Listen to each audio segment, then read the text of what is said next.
Finalmente o tão sonhado dia chegou. Tô tão feliz que até fica difícil de me conter. Fala galera, aqui é o Shine Original e sejam bem-vindos ao esperado momento que eu venho aqui anunciar a morte deste arrombado aí atrás. Finalmente chegamos ao episódio que o Regulus vai jogar no Vasco, moleque. Muito foda, puta que pariu, tô muito feliz.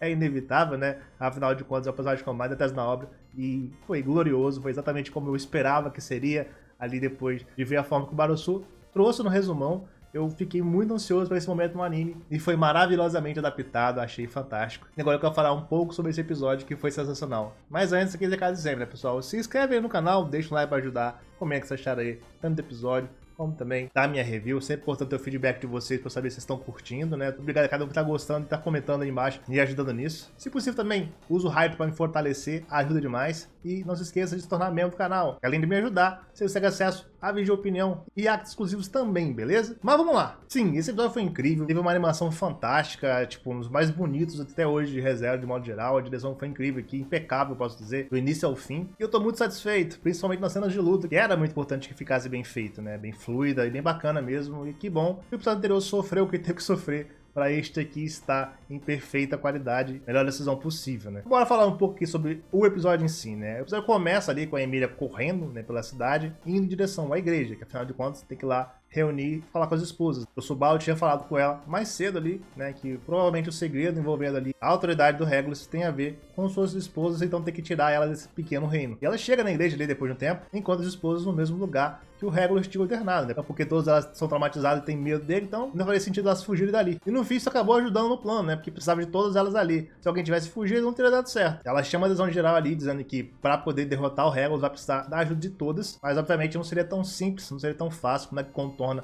todo esse dano psicológico que ele infligiu nelas. Então a 8-4 aparece para servir de papel a comunicar o estado psicológico das personagens com a Emília e ter essa troca, basicamente. E com isso elas meio que tem um embate de ideias ali, né? Com a Emília trazendo seu ideal e porque elas precisam ajudar a poder conseguir derrotá-lo, enquanto a 8-4 tenta jogar a realidade e a situação que as esposas eles se encontram, né? E como elas estão ferradas psicologicamente, então para elas não tem muito sentido ajudar. Toda essa cena é muito bem legal, bem construída para mostrar o quão ferradas psicologicamente elas estão, por mais que seja apenas uma palhinha sobre o assunto, e também serve para mostrar o quão a empatia da Emília é algo fundamental que foi construída e moldada para chegarmos até aqui. Afinal de contas, eu sempre gosto de lembrar que a Emília do começo da história jamais conseguiria fazer o que ela faz aqui. Sendo assim, amadurecimento da personagem, por mais que o tapete escorregue muitos momentos com ela na história. Isso mostra muito bem quando a Emília pergunta a 184 qual era o nome dela, porque ela não queria se referir a ela pelo número e o idiota do Regulus deu. Mostrando assim que ela se importa com todas ali. Por mais que tivesse se conhecido há pouco tempo, né? E teoricamente ela não devesse nada a ninguém ali. Eu realmente gosto desse começo, né? Por mais que seja um episódio focado ali na morte do Regulus,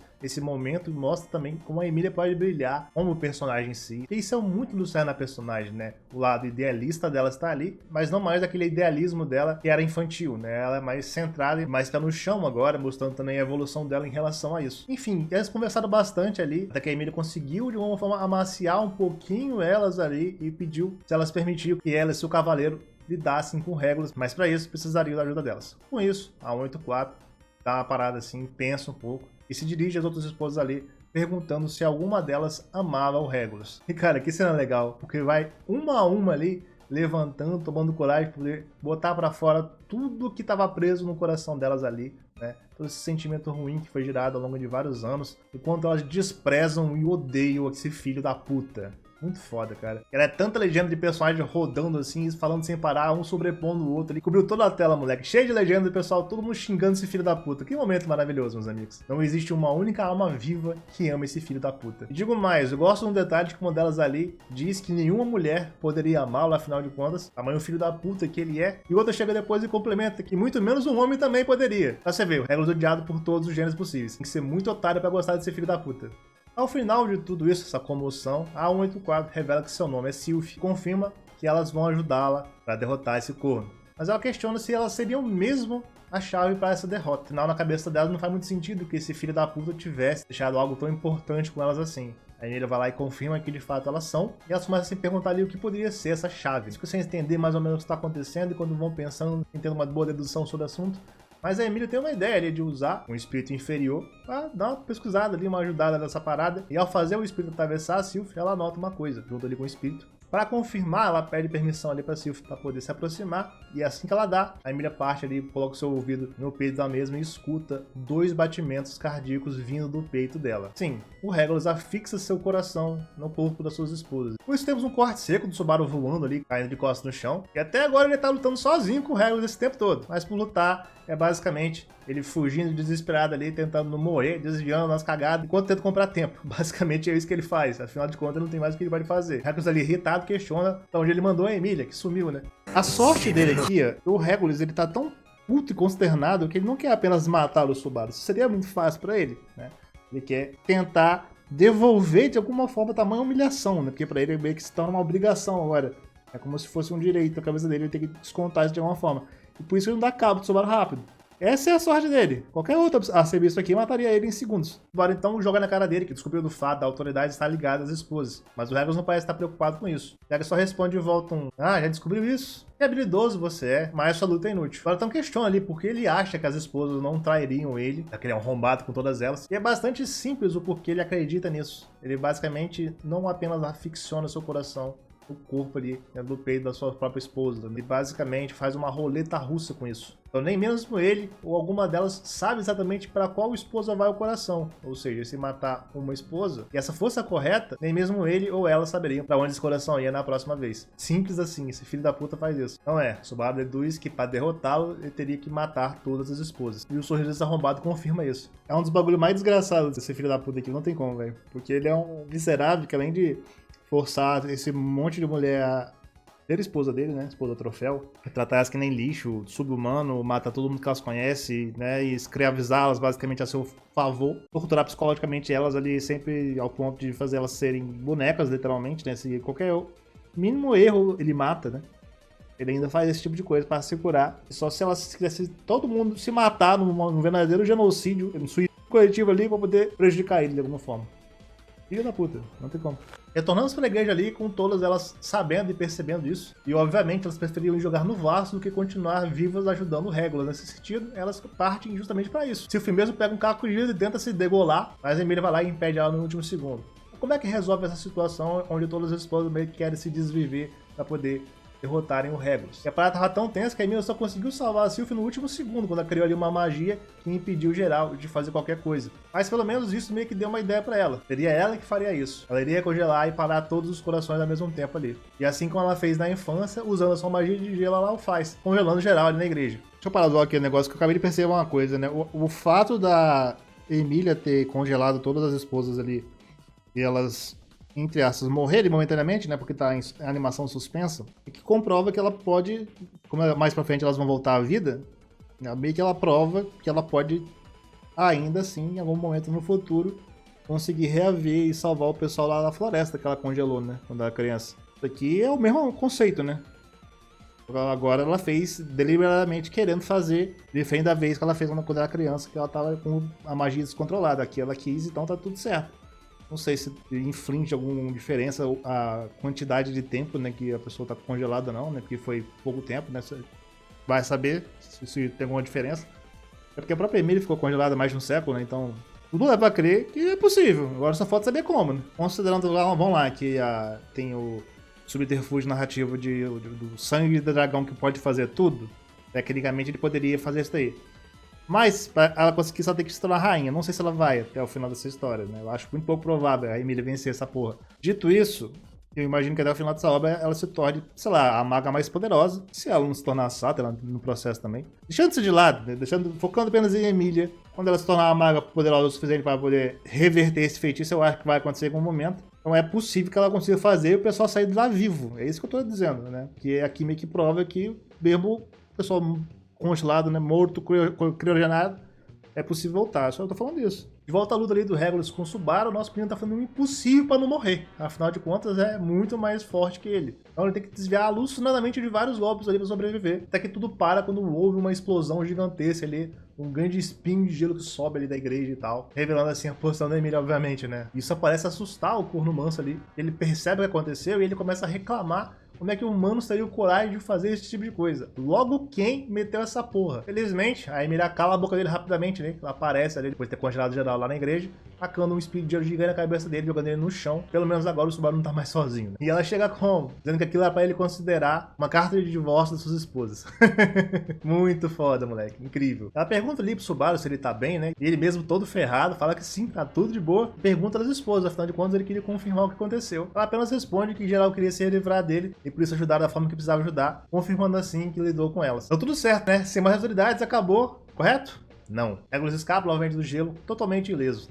Ainda resta mais um. Só que de quem seria esse? Agora fica surpreso, depois de tudo aquilo, ele ainda tinha autoridade? Com isso, o Regulus ri, né? Perguntando se a Emília não tinha errado na contagem. E, rapaz, ele iria se arrepender muito disso, inclusive. Ela nunca erraria isso. Ela responde que eram 53. Quantidade de garotas que ele forçou para estar nessa situação de serem esposa dele. Desconsiderando aqui, inclusive, as várias que já morreram no processo ao longo desses vários séculos, né? Então, o Regulus continua falando das bobagens sempre dele lá, mas ela ignora ali, até porque ninguém liga mesmo. A Emília responde que nunca vai o perdoar. Então, ela aponta para si mesma ali, respondendo onde estava o último coração do Regulus, dentro do seu peito. Regulus ri, certo da sua vitória, dava pro Subaru conseguir matar a garota que ele amava para poder lidar com ele. Então temos um problema muito fodido agora. Como lidar com essa parada, né? Porque não tem como matar a Emília. Tem que lidar destruindo esse coração de algum modo, mas e aí? A Emília não pode se congelar no processo para isso. Quando tava nessa indecisão do que fariam ali, o Regulus para e finalmente percebe quem que o Subaru era, né? Ele percebe que foi o Subaru que fez a transmissão mais cedo ali no Mitya, dizendo ter matado o Master Visp e tal. E pra ele aquilo era um traje.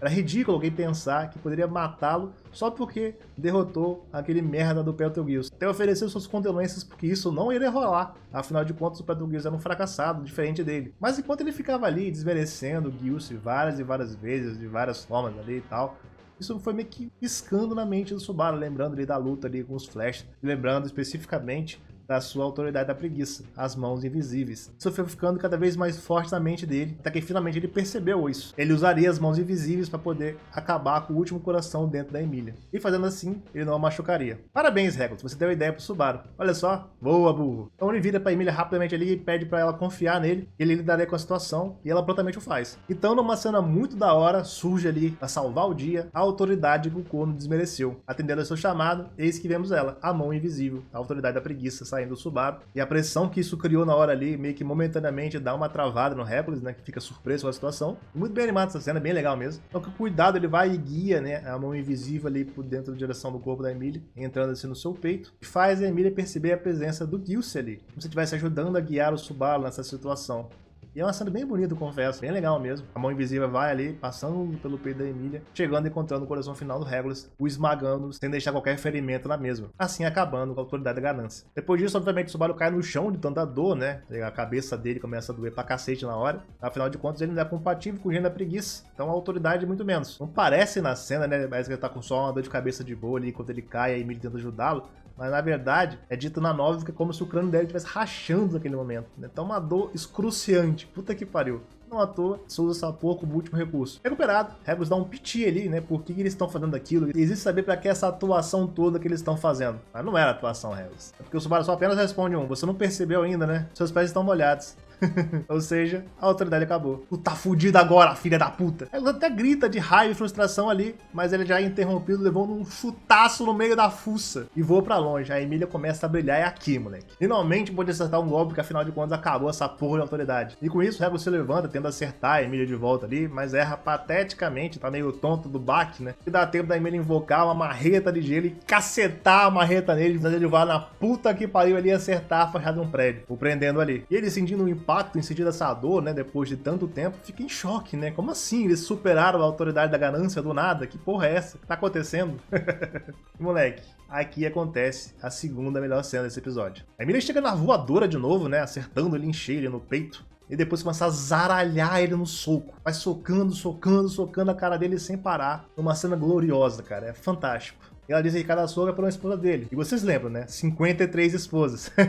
Com isso, ela dá 53 socos na cara dele. E que Jotaro, moleque, cinema demais. E um bom detalhe do anime nessa cena é que eles realmente se preocuparam em fazer esses 53 socos, né? Eles animaram ali boa parte dele, enquanto o restante continuou na contagem por causa de efeito sonoro. Então foram basicamente os 53 socos, com exatidão ali na cena, cara. É fantástico. Isso arrebentou bastante esse filho da puta, né? Ao ponto da Amy já poder finalizá-lo. E ela tenta fazer isso ali, usando sua magia de gelo, pra poder tacar uns espinhos e acabar de ver que ser arrombado, né? Se tivesse acertado, inclusive, provavelmente teria dado uma morte muito mais indolor do que ele teve mais pra frente. Mas no último segundo, esse filho da puta vai lá, usa a autoridade em si mesmo no próprio coração, o que dá pra ele meio que 5 segundos de intangibilidade, vulnerabilidade, chame do que você quiser, mas só por 5 segundos e assim evitando a sua morte, né? Até porque depois disso daí ele pode sofrer um infarto, então tem que parar. E reparece ele todo fudido depois da explosão do gelo e tal, e o Subaru e a Emily ficam frustrados, né? Afinal de contas, caralho, esse moleque não morre de jeito nenhum, puta que pariu, bicho. Enfim, o Subaru deduz o que eu falei mais cedo, né? O Regos tenta meter o louco, quando que é injusto ele ter que enfrentar 2x1 nessa situação toda. Eles estavam jogando sujo com ele. Além de tudo, é cara de pau. Vê se pode. Bom, então para, olha atentamente assim,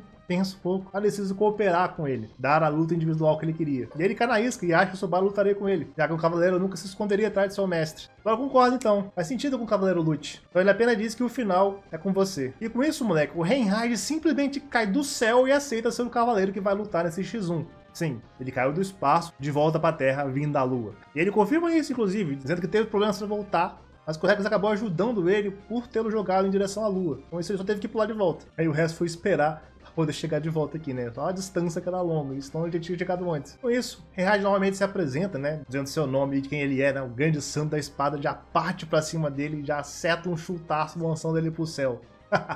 Tá chegando a hora, moleque. E sempre bom lembrar, ele só não morreu aí por causa da autoridade, que teve que usar de novo pra poder evitar a morte. E aqui vem o polêmico do episódio, né? Muita gente criticou essa situação na adaptação. E eu posso dizer aqui de novo que esse episódio tem uma das melhores adaptações durante o show inteiro aqui. Visualmente as cenas estão muito bonitas, e adaptando de uma forma bem fluida e corrida do episódio pra poder ficar num ritmo agradável. E qual que é o problema dessa situação toda aqui? O monólogo do Regulus. Esse episódio resumiu bastante o monólogo que ele tem nessa cena. E quer saber de uma coisa? Eu acho que foi muito bom eles terem feito isso. Porque a ideia, de qualquer forma, se manteve no fim, só foi resumido. Mas eu vou falar sendo sincero aqui pra vocês. Quanto menos tempo de tela derem esse filho da puta, pra mim melhor. Que se foda que resumiram essa porra. Não tô nem aí, por mim não tinha nem monólogo nenhum nessa cena. Cortava tudo aquele que se fudia. Porque eu quero que se foda esse personagem de merda. Tô nem aí pra ele. Então ótimo que resumiram essa cena. O que eu quero elogiar nessa cena especificamente foi a utilização, né, e o uso de uma câmera em primeira pessoa no momento que o Regulus tá girando ali no céu, né. A gente vê o ponto de vista dele depois de tomar o chutão do Reinhard, né. Ele tá rodopiando ali pra caramba. É muito legal ver essa porra. Por mais que possa dar vertigem a algumas pessoas, não é o meu caso, afinal de contas. Mas pode ser que dê, né? Então fica atentos com isso. Mas é uma parada legal, eu curto bastante câmeras em primeira pessoa. E é uma pena que não usam na indústria de animes de modo geral, né? É muito raro você ver isso. Depois de rolar ali, né, o monólogo chato dele, que eu não vou falar aqui por motivos óbvios, simplesmente o Reinhard apareceu ali atrás desse filho da puta, né? Pisando no mar nas costas dele, ali, ficando em pé de cima, como se não fosse nada demais. E ele disse que se fosse um duelo de verdade, ele teria recuado sua espada nesse momento, né? No momento que o Regulus perdeu a vontade de lutar. Mas convenhamos, aquele não era um duelo de verdade, era uma luta mortal. Com isso, o Reinhard vai lá, chuta ele de volta pra terra com toda a sua força. Filho da puta cai a milhão, moleque. Ali não tinha o que fazer. Teve que usar a sua autoridade ou ele ia morrer no impacto. Só que ele continuou afundando devido à velocidade que seu corpo estava, né, durante a trajetória de queda. Então ele teve que segurar muito mais tempo ali do que deveria. Com isso, chegou ao final dos 5 segundos de tempo, né, e aí cancelou sozinho para ele não infartar. Mas seu corpo continuava em velocidade elevada. Com isso, ele se arrebentou inteiro no buraco, moleque, quebrando boa parte dos ossos no processo. Splash! E aí, pessoal, finalmente chegamos nela, na melhor cena de fato ali do episódio e provavelmente um top 10 melhores cenas de reserva de todos os tempos. Ele tenta sair dali, né, todo revirado e arrebentado, né, revirando ali para o fundo da parada, literalmente todo estourado na calçada dessa vez. Só que o buraco que ele tava ali começa a encher de água, né, começa a alagar. Ele caiu justamente na fonte ali da cidade. Ainda teve esse azar, né. E o idiota, em vez de aproveitar esse tempo para poder tentar escapar de algum modo, né, por mais que eu acho que talvez ele não conseguisse, né, a nova é até dita ali, quanto mais ele tentava sair, mais ele afundava por causa da mistura do barro e a água que caía. Mas enfim, perdeu um tempo precioso pensando ali justamente na Emília e percebendo quem ela era de verdade, né? Lembrando da fortuna aí do Gilce, fez ele perder esse tempo importante que ele poderia ter usado para escapar. Com isso começou a entrar muito mais água e ele afundou de vez no fundo ali, né? Começando a se afogar. E aí ele começou a se sentir muito humilhado pela essa situação toda, né? Porque ele ser derrotado ali daria o gostinho de vingança da Emília por conta do próprio Gilce. Isso era inaceitável, tá ligado? Mas era inevitável. Ele tentava sair todo quebrado, não tinha força, ainda mais somado à opressão da água, ele continuava afundando de volta pro fundo. E aí ele foi obrigado a usar a autoridade dele mesmo para evitar se afogar, mas ele só conseguia segurar isso por 5 segundos, ou senão ele infartava. E ele ficava alternando entre as duas coisas, ou se afogar ou infartar, ou se afogar ou infartar. Ele foi ficando tiltado, ficando puto com a situação toda, e foi, até que não aguentou mais, e de fato se afogou. Finalmente, Regulus Corners está morto. Morreu, filha da puta! Moleque, que sensação maravilhosa. O verdadeiro ápice do episódio, moleque. Que glorioso essa cena ficou. Gostoso demais ver esse desgraçado morrer afundando, humilhado ali, igual um saco de bosta. Destino bem cruel, um dos maiores filhos da puta da história. Parabéns aí, eu tapei por ter feito isso. Muito obrigado por sinal. E vem o encerramento, né? O episódio termina, ele se vai e temos uma pós-crédito. Pra mostrar que todas as esposas estavam ali bem vivas já. A Emília conseguiu quebrar o feitiço e liberar elas de boa. E elas comemoram a derrota do Regulus ali, tá todo mundo feliz e pá. A Emília fica sentada ali com o Subaru, conversando, falando ali sobre as outras lutas que estão acontecendo ao redor da cidade, enquanto eles torcem por eles. E o episódio corta de volta ali, para o que eu imagino que deve continuar no próximo episódio, e retorna ali para Wilhelm, frente a frente com a sua esposa falecida. E assim o episódio termina. Moleque, o melhor episódio da temporada. Valeu a pena demais cortar os custos do episódio anterior. Puta que pariu. Que resultado incrível. E foi isso, pessoal. Eu adorei esse episódio, foi maravilhoso. Realmente tivemos aqui uma adaptação fantástica. Pelo menos pra mim ficou incrível, né? Espero que vocês tenham gostado também desse episódio. E fez jus tudo que esse desgraçado fez a gente passar ao longo de todo esse tempo, né? Ele foi humilhado, arrebentado, destruído e morreu que nem um merda que ele é. Isso ficou incrível, absolute cinema, não tem como. Tapei, gênio. E é isso. Espero que vocês tenham gostado aí. Então, se você chegou até o final dessa review aqui, esse episódio fantástico, uma adaptação fiel à novel, espero que você deixe o like, se inscreve no canal para me ajudar, se você gosta das minhas reviews aqui, deixa o hype para fortalecer e considere se tornar membro do canal, né, para me ajudar e também você conseguir acesso